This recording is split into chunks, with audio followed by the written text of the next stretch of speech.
Hello, hello, hello. Gaslight upkeep, baby.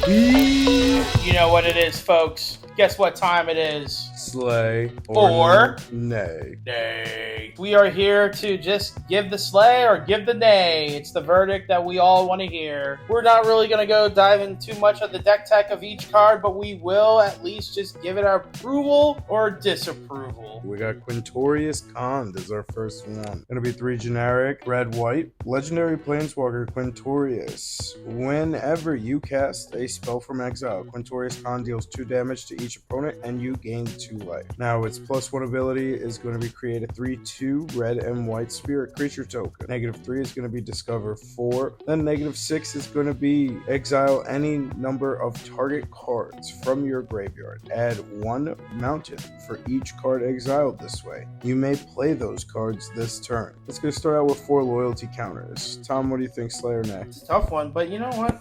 Just the fact that it's an elephant, I'm just giving it a slay. Yeah, roll tide. Big Slay. All right. What do we got next, Tom? So we have Oger, Axonal, Deepest Might. It is 2 generic, 2 red, legendary creature god, trample. If a red source you control would deal an amount of non-combat damage less than Oger, Axonal's power to an opponent, that source deals damage equal to Oger, Axonal's power instead. When Oger Axonal dies, return it to the battlefield tapped, transformed under its owner's control. I'm already going to say this. I think this is a really good cycle Oger card. I'm going to give it a slay. Yeah, well, and then it's got a back. When it dies, Temple of Power is what it turns into. Yep. And then you're going to add 1 mountain. Then you could do 2 generic, 1 red. Tap it, transform Temple of Power, activate only if red sources you control dealt 4 or more non-combat damage this turn, and only as a sorcery. And look at the art, man. Like, this dude has a dragon for an arm. Oh, that's sick. That is sick. We've got Inti, Seneschal of the Sun. Human Knight, 1 generic, 1 red. Going to be a legendary creature 2/2. Whenever you attack, you may discard a card. When you do, put a +1/+1 counter on target attacking creature. It gains trample until end of turn. Whenever you discard 1 or more cards, exile the top card of your library. You may play that card until your next end step. I'm going to go nay. It's tough to say. I mean, the creature is very killable, but it does get powerful as you discard cards. And you also get to exile the top card of your library when you do. It's target attacking creature.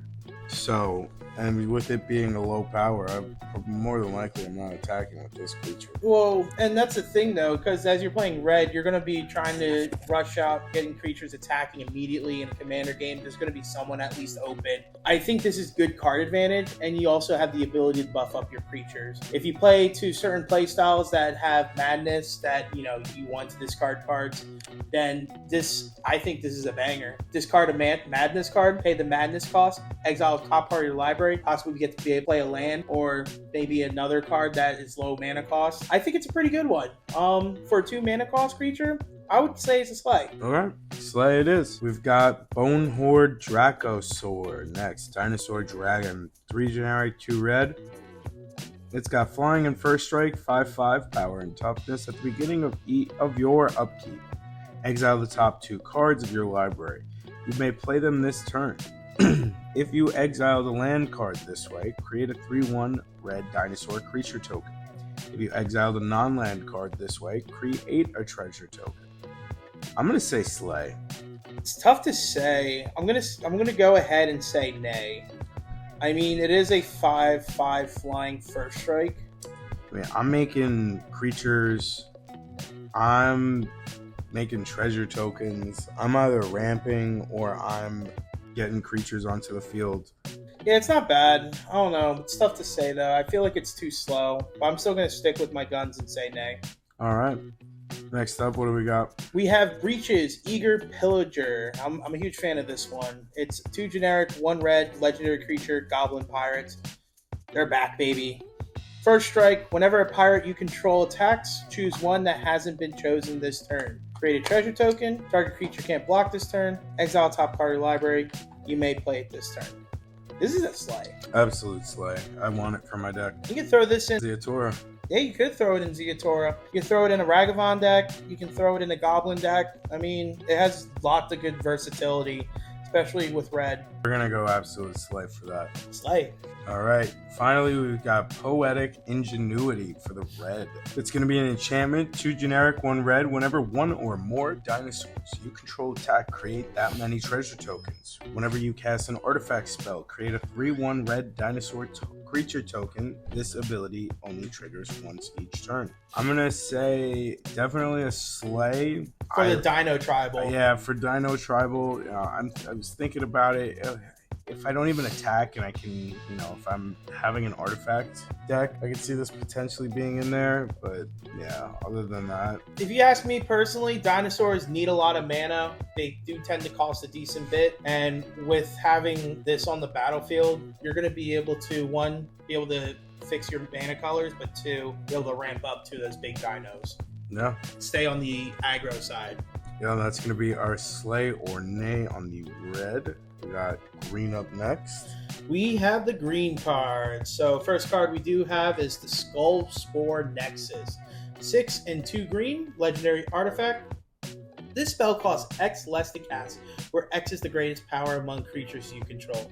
So kind of like a Great Henge in a sense. Now, whenever 1 or more non-token creatures you control die, you get to create a green fungus dinosaur creature token with base power and toughness equal to the total power of those creatures. And for 2 mana, you tap it, you double target creature's power until end of turn.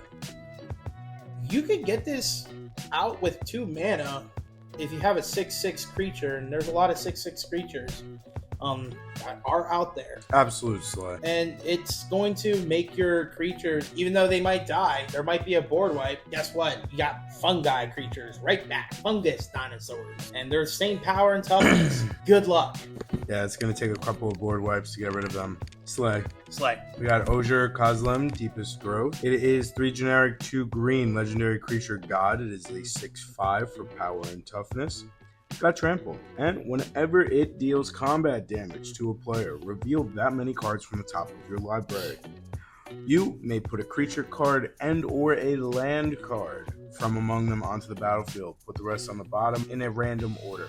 When Ozur Kozlem dies, return it to the battlefield tapped and transformed under its owner's control.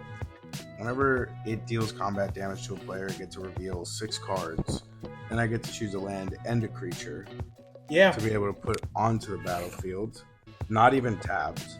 Absolute slay. Yeah, I think this is an absolute slay too. Yeah, and then its land version, Temple of Cultivation. It's tap it, add 1 forest. Then you can do 2 generic, 1 green or a forest, tap it, transform Temple of Cultivation, activate only if you control 10 or more permanents and only as a sorcery. That's still good because guess what? This thing's hard to kill. You're going to easily have 10 permanents. Bring it right back. Start smacking people. Next up on the Slayer Knight for green, what do we got, Tom? We have Galta, Stampede Tyrant. This is actually a pretty cool one. I'm curious to see how people try to play with this because it can be a little slow and I feel like it's a little too late because green does lack card draw. So you need to have those creatures in your hand, but it's a 5 generic, 3 green mana, legendary creature, Elder Dinosaur, has Trample. When Galta Stampede Tyrant enters the battlefield, put any number of creature cards from your hand onto the battlefield. And it's a 12/12. I'm very hesitant to say it's a slay because there are times where by the time I'm playing a 7 mana creature, I just don't have anything in my hand. But, depending on how it plays out, this one could actually be a pretty good slay. I love this card. I mean, it's a 12/12 Trample. I could see this in my Atraxa deck. Put this in there, use Atraxa, get all of those creatures that I could see right there, put them there, and then play Galta next turn, and then put all of those creatures onto the battlefield. I like that. Pretty good. Slay. I'll give it a slide. We got Huatli, Poet of Unity, 2 generic, 1 green. It is a human warrior bard, legendary creature 2/3. When Huatli, Poet of Unity enters the battlefield, search your library for a basic land card, reveal it, put it into your hand, then shuffle. Don't really like that. I think they could be doing better on that side. But then you can tap 3 generic and then Boros, exile Huatli, then return her to the battlefield transformed under her owner's control. Activate only as a sorcery. and then it turns into Roar of the Fifth People. Its first saga, it is an enchantment saga. The first one is going to be to create two 3/3 green dinosaur creature tokens. The second one is going to be Roar of the Fifth People gains creatures you control have tap 4 Naya colors, just one of each, which is red, green, or white. And the third one is going to be search your library for a dinosaur card, reveal it, put it into your hand, then shuffle. And its fourth one is going to be dinosaurs you control gain double strike and trample until end of turn. I'm going to say this is a sleigh in the tribal for dinosaurs. I mean, can you imagine? You have Quatley be like your commander. You do the ability. By the time you get to the third chapter, you can search for Galta, Stampede Tyrant. And then right from there, your next turn, you're going to have your dinosaurs gain double strike and trample. That's nuts. Because that chapter 3, you're going to be able to play Galta and whatever creatures are in your hand. If you have a crap ton of dinos, you're hitting hard next turn. Yeah, it could be a finisher for sure. Yep.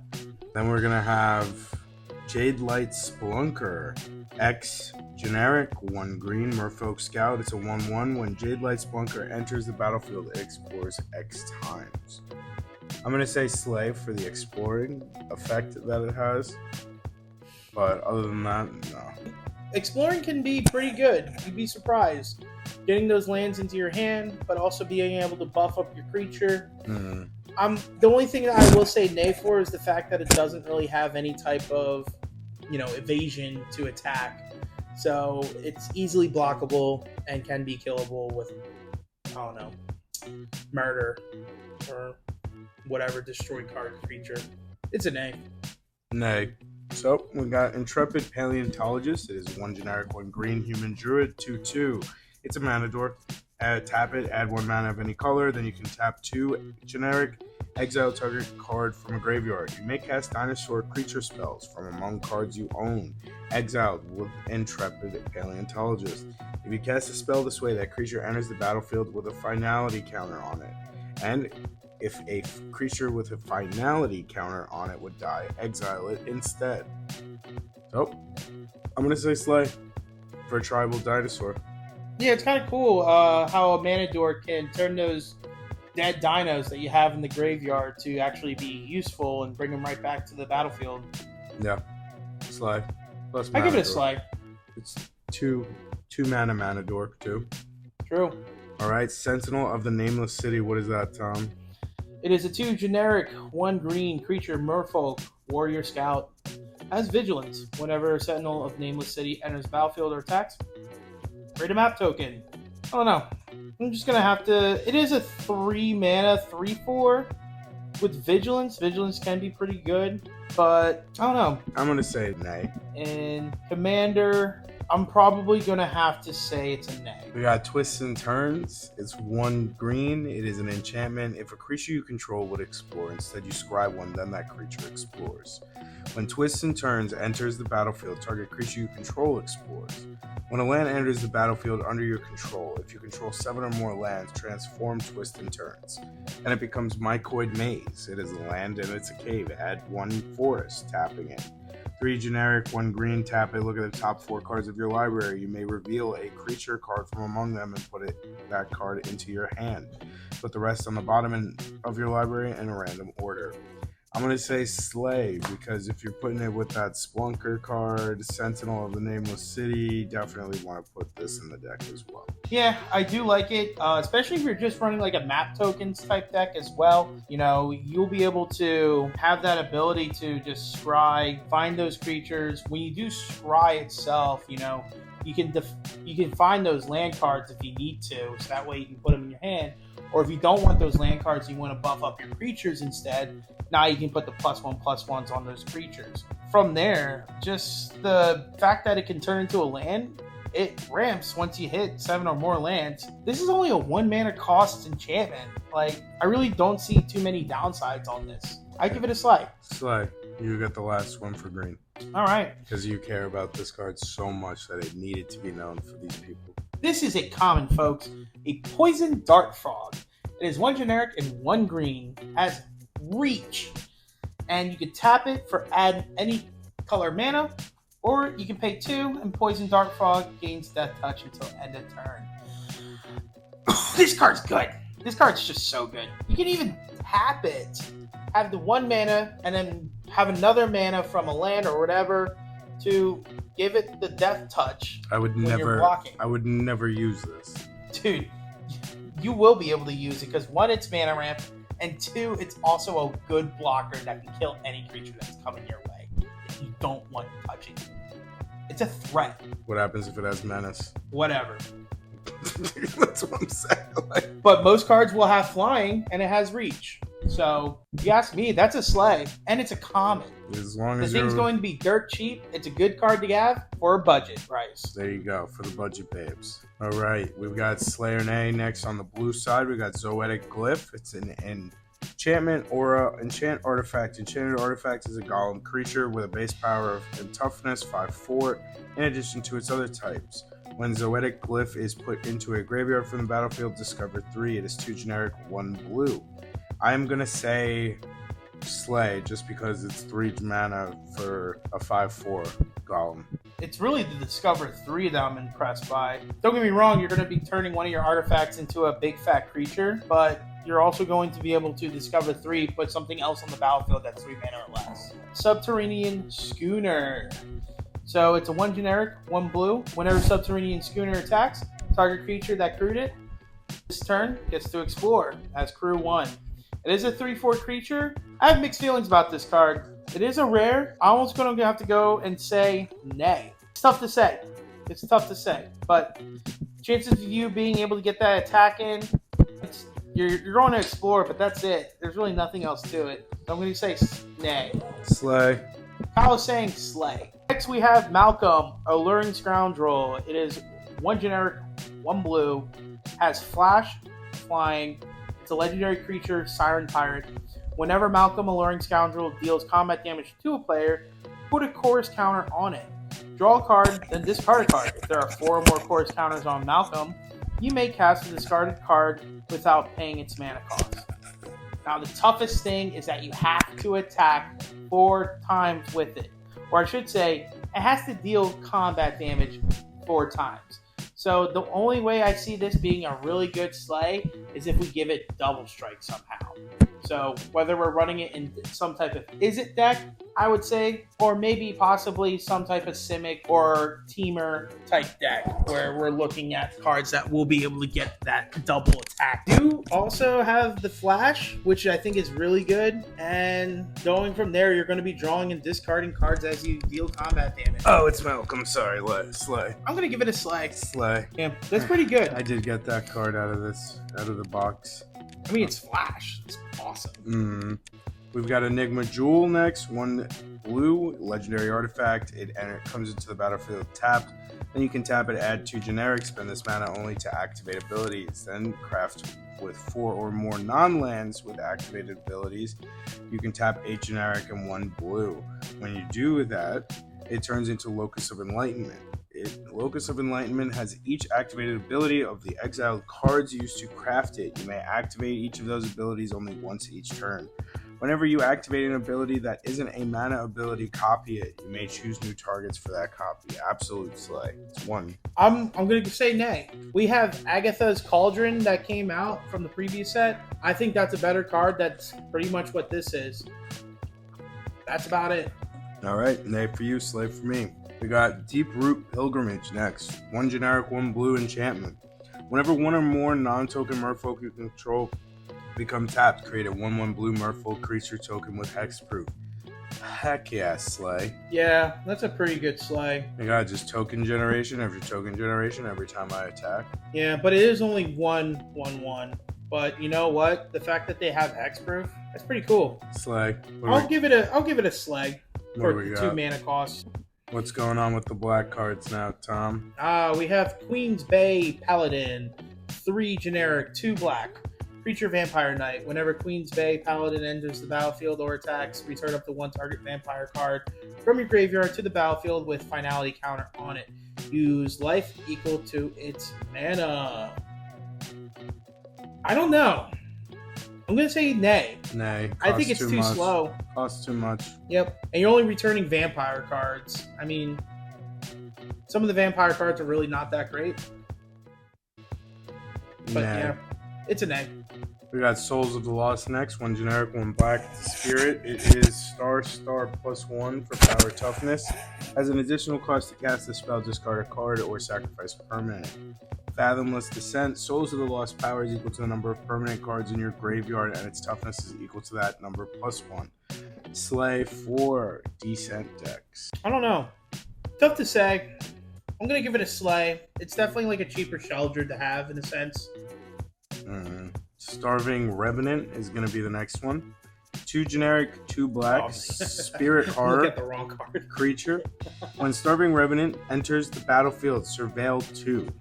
When Starving Revenant enters the battlefield, surveil 2. Then, for each card you put on the top of your library, you draw a card and you lose 3 life. Descend 8. Whenever you draw a card, if there are 8 or more permanent cards in your graveyard, target opponent loses 1 life and you gain 1 life. This is the card I'm comparing to Sheldred. Wow. Well, I'm putting this in my Oloro deck because it's just draining people's life and I get to gain life. If I'm not, well, it's just permanent cards. I have a bunch of enchantments as well and artifacts. So I'm going to say Slay for this. It's going in one of my decks. Saheeli, the Sun's Brilliance. It is blue-red. Human Artificer. 2/2. Tap Is It. Tap Is It colors and tap it. Create a token that's a copy of another target creature or artifact you control, except it's an artifact in addition to its other types. It gains haste, and you're going to sacrifice it at the beginning of your next end step. Slay. I love that they finally made her into a creature. Yeah, I think it could be a slay. Being able to create a token that's a copy of another creature artifact. Imagine a meteor golem out, you know. It comes out, enters the battlefield, destroys target permanent, create a copy of it, destroy another permanent. Wow, that's cool. And it gains haste? Wow, awesome. I love it. It's a good one. Slay. Slay. Molten Collapse. Rakdos. Sorcery. Choose one. If you descended this turn, you may choose both instead. Destroy target creature or planeswalker. Destroy target non-creature, non-land permanent with mana value 1 or less. I think this is a slay. Absolute slay. I got the Showcase Edition in foil borderless, and then I got the regular one. I'm putting it in my Rowan deck. It's a good one. I like it. Squirming Emergence, 1 generic, Golgari. Sorcery, Fathomless Descent. Return to the battlefield target non-land permanent card in your graveyard with mana value less than or equal to the number of permanent cards in your graveyard. So I don't really play a lot of graveyard or recursion decks. Like, I guess that's the same thing as well. That's how, there you go, point proven of how often I play that. Gonna go with a nay on this. Tom? Go with a slay. Chances are when you're in Golgari, you're going to be filling up your graveyard. Guess what? 3 mana just to reanimate one of those bad boys? Cool, I'm in it. But it's a sorcery. So what? All reanimators are sorcery. Oh, okay. The way that I felt you explaining it was like, you get to keep doing it. I guess, I mean, that's Sheldred whispering one or whatever, but, you know, having a 3 mana reanimator card, if you have the Hermit Druid and you fill your whole entire graveyard up with, I don't know, 30 plus creatures, guess what? You have your hand-picking selection of creatures you can choose for 3 mana from your graveyard. It's a slay. We've got Whale of the Forgotten. It is blue and black. Dimir colors. Sorcery. Descend 8. Choose one. If there are 8 or more permanent cards in your graveyard, as long as you cast this spell, choose 1 or more instead. Return target non-land permanent to its owner's hand. Target opponent discards a card. Look at the top 3 cards of your library. Put 1 of them into your hand and the rest into your graveyard. I'm going to say slay on this one. Nay. Man, we are not sinking on any of these cards right now. I don't know. I think it's pretty lame. I'll give it a nay. What do we got next? Next we have Amalia Benavides Aguirre. Aguirre? It is an Orzhov, legendary creature, vampire scout with a ward, pay 3 life. 2/2 creature. Whenever you gain life, Amalia Benavides Aguirre explores. Then destroy all creatures if its power is exactly 20. I don't know if there's a way you can get this thing to 20 as quick as possible, to be honest. That takes a lot of time. I'm going to go ahead and say nay. I'm not using it for the destroy all. I'm using the exploration. When you do gain life, you explore. That's a card advantage in a sense. Yeah. If you can hit those lands. Shuffle right through the deck. I'm going to go... I'll go with you on that. Like, there's a lot better out there than this. Yeah, for this one, it's like it might go crazy, but at most you're just pulling some lands from your library. Whatever. Next up, we've got Abuelo Ancestral Echo. One generic, and then it's a white and a blue. Spirit creature. 2/2 power toughness. It's got flying and ward 2. Generic. One generic, and then blue and white. Exile another target creature or artifact you control. Return it to the battlefield under its owner's control at the beginning of the next end step. I'm going to say Slay for certain decks. I wouldn't put this in the general 99.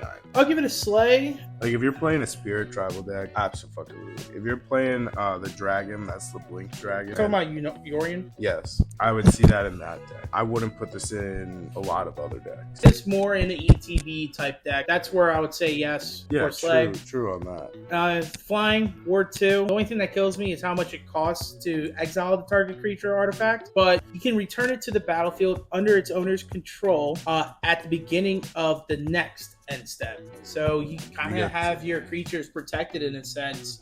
You just got to keep 3 open constantly. Yeah, you can do a crazy loop cycle with Yorion with this, so I'd give it a Slay. What do we got next, Tom? Polani's Hatcher, 3, generic, rule, creature dinosaur. Other dinosaurs you control have haste. When Polani's Hatcher enters the battlefield, create 2 0/1 dinosaur egg creature tokens. And at the beginning of your combat, if you control 1 or more eggs, sacrifice an egg and create a 3/3 green dinosaur creature token. This is fun. I'm just giving it a Slay because it's dinos with haste, making eggs, making more dinos. Yeah, it's a fun utility card for sure. I like it a lot, Slay. All right, we've got Ukbenbach, the Great Mistake. What a name. Oh my god. I love that. It's a skeleton horror, 3 generic, and then it's Dimir colors. Legendary creature, 6/4 power toughness, vigilance, and menace. Descend 8 on top of that. 4 generic, then Dimir. Return Ukbenbach, the Great Mistake, from your graveyard to the battlefield with a finality counter on it. Activate only if there are 8 or more permanent cards in your graveyard and only as a sorcery. Not only does this card suck, the parents of this card called it the Great Mistake. Yeah, like... This card wasn't even planned.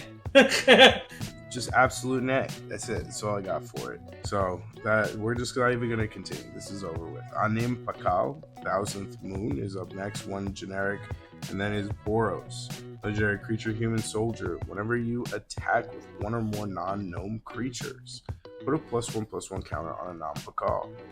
Then create X 1/1 colorless gnome creature tokens that are tapped and attacking, where X is the number of 1/1 counters on Anim Pakal. Not Anam, Anim Pakal. So it is a 1/2 as well, power toughness.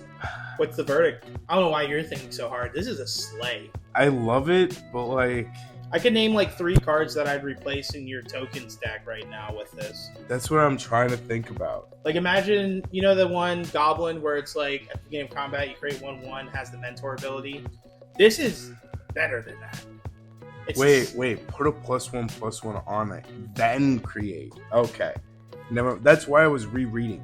You know, I was trying to see every angle for it. That's why it was taking me a minute, and of course, we're not gonna let that look like I just stared at it for a minute.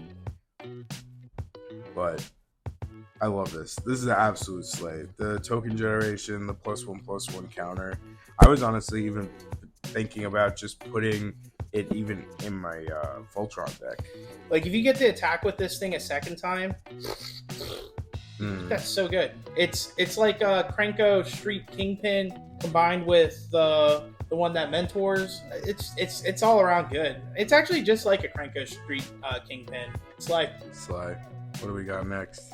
Aquali, the Seething Tower. It is a generic Golgari, legendary creature, fungus. It's a 3/3 creature. Descend 4 as long as there are 4 or more permanents in your graveyard. Aquali, the Seething Tower, gets +2/+2, has trample. and has Descend 8 as long as there are 8 or more permanent cards in your graveyard. Gets an additional +2/+2 and can't be blocked by more than one creature. I love this card. I think it's good.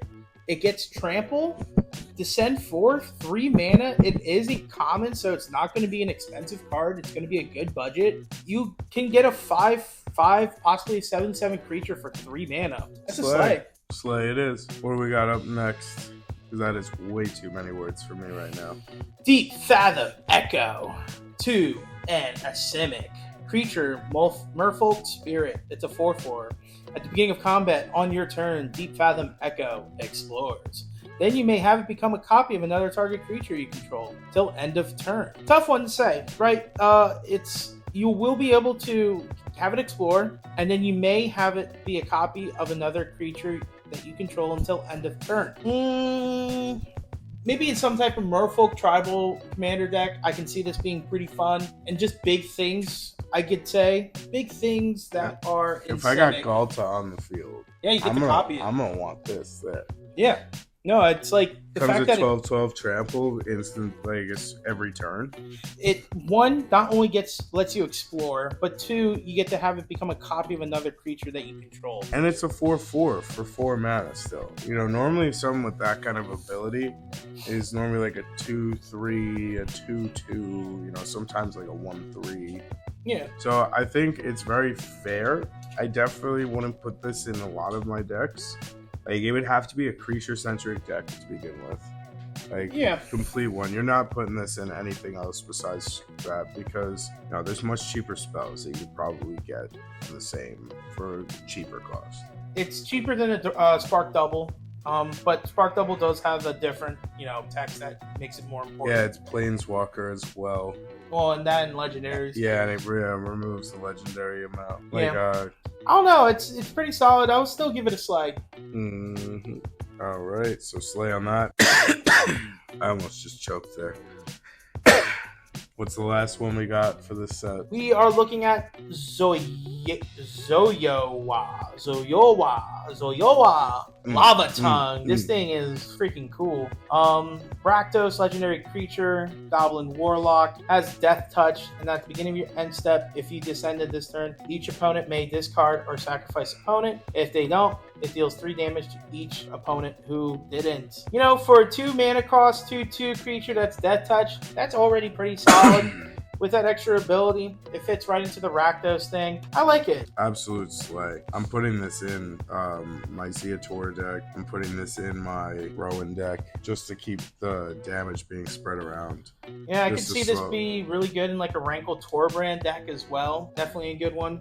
Last one was a slay. I like these cards a lot. I know you love this set. I'm glad we were able to take a deep dive in this and share our thoughts on it. Anything you want to say before we end it? Just look forward to a couple more set reviews that we're going to do. We're still going to be diving into the past, but we're going to also try to put out some set reviews of cards that are coming out in the future. So stay tuned for that. And besides that, stay gaslit, baby.